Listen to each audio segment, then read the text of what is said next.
paano mag-capture ng buong page sa landing page niyo, okay?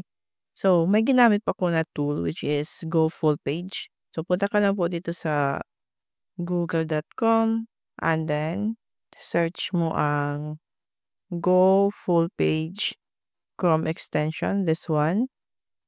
And open mo lang siya dito. Okay, open that. Tapos, may makikita ka dito na add to Chrome, okay? Kung hindi mo pa siya na-install sa Chrome mo, so add to Chrome yung nakalagay. Pag naka-install na, so remove from Chrome. At your end, i-click mo lang yung add to Chrome, okay? Then, it will automatically na mag-install sa PC mo. After that, punta ka na dito sa extension mo. Piliin mo yung page na gusto mong i-capture. For example, this one. And then, punta ka dito sa extensions. Hanapin mo ang Go Full Page, this one.